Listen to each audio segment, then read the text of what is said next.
Hohokum is a game about exploring a world that doesn't explain itself.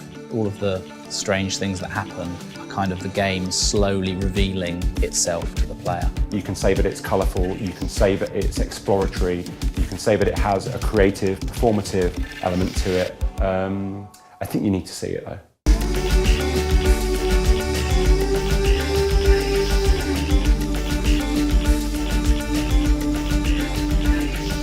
When Dick first sent me that first drawing and said, hey, let's make a game together, I don't think we had any idea that like 6 years later, with a big animation and audio team, we'd still be making this game. It wasn't like, oh, let's make this game about this long, windy character that people ride on. The original idea that inspired Hohokum was just, could we make a video game? It wasn't like this was a game that was the game we've always wanted to make and we had it perfectly realised. It's been a long, strange, meandering journey. Sometimes you don't know, even though it's right in front of your face, you don't know what the best thing is. And then you wake up one day and you're like, it was there all the time. So this is the first piece of Hohokum art that Dick sent me, along with the sort of message, hey, let's make a game together, I've drawn something. We just started to make these prototypes that were very loose, trying to get a sense of what it would feel like to manipulate all of this stuff. The art's evolving and we're trying new things in order to do things like give them more character.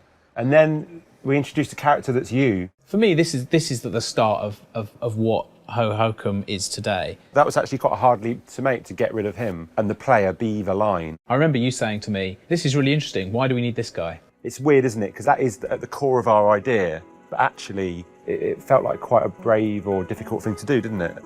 I think some of our older ideas were more video gamey ideas that were kind of fighting against the art and the mood in the game. We really wanted the game to let you go wherever you wanted and move around in the way that you want to move around.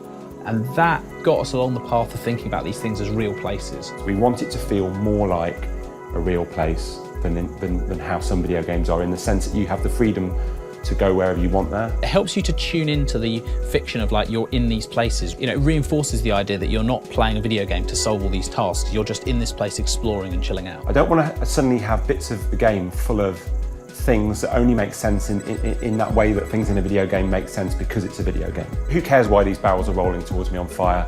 It's a video game, it's fine, you know. I like everything in Hohokum to make sense on its own terms. As we've gone on, we've developed a sense of what's going to work, where the two things sit together better. In this prototype, the game at this point is still set in a series of chambers. We were still thinking very much in terms of like what happens in video games. Oh yeah, you have a race and you have to get through the next gate within a certain amount of time. And at the end of the race, the door opened, only the door didn't really go anywhere because it was kind of the end of the level, so it just let you out of the level. This is the epiphany. This is the bit your brother was playing. He won the race, he broke out the level, and then he went, this is the best thing ever, just flying around outside here. That was kind of our epiphany moment of like, hey, it's really fun just to be this thing, just to fly around and have this kind of stunt kite experience of pinging off things and going really fast and wobbling around corners. People ask, what are my objectives? And I find that so telling that that's a thing that it's okay to ask almost, but it's kind of normal in a video game that you have objectives.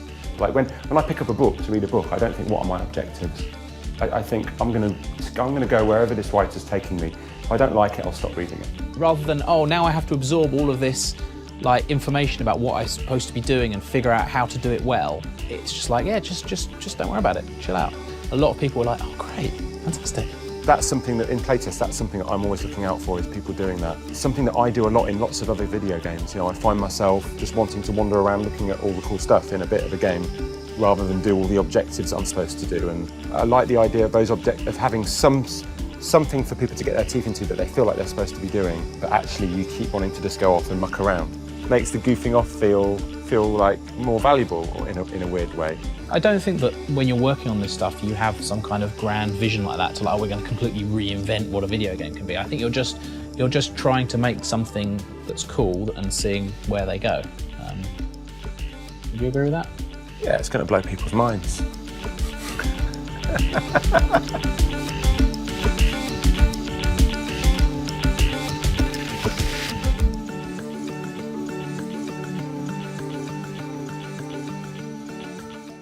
PlayStation